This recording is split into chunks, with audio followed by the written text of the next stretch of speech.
dia 17 de domingo a outro dia mundial de hipertensão.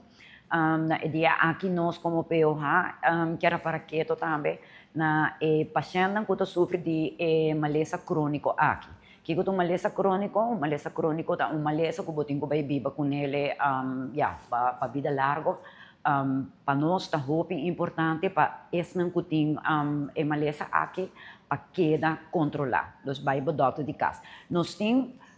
paciente com verdade também não remédio qual nós está elogiando e nós está receita muito bom,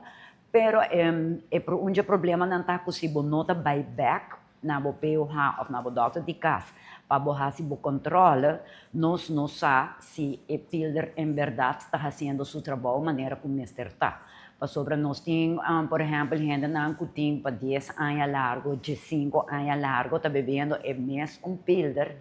e não está back para controle. E agora, a minha bisa, houve viaja, essa está jammer, sobre nós não sabemos se o pilder está fazendo seu trabalho ou não. Portanto, nós temos que ajustar a dose, portanto, temos que baixar, portanto, nós temos que subir, em maioria de casos. Então, é importante para se botar, assim, na leu capa, está bebendo, o remédio, e você quer aportar na mesma saúde, para make sure também que você está fazendo de maneira correta.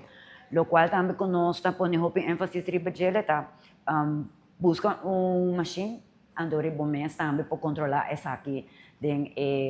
como eu disse, tranquilidade na boca. Na caminha para o Dia Mundial de Hipertensão, que é o dia 17 de maio, nós celebramos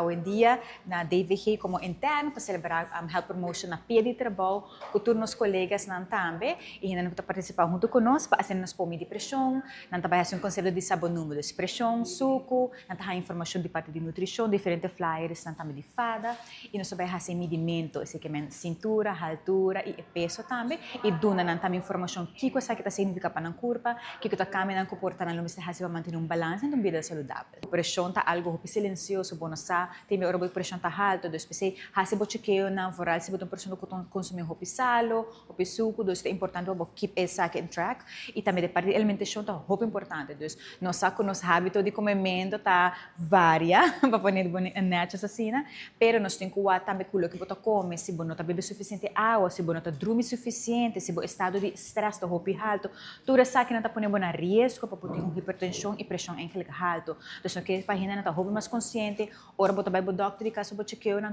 cara, checa a pressão também, checa o suco de vez em quando. Então, assim, também para ter hábito de vida mais saudável, para educar também a pessoa mais chiquita, a pessoa de idade, não guarda para diagnosticar que tem hipertensão, para assim, para ter essa na conta.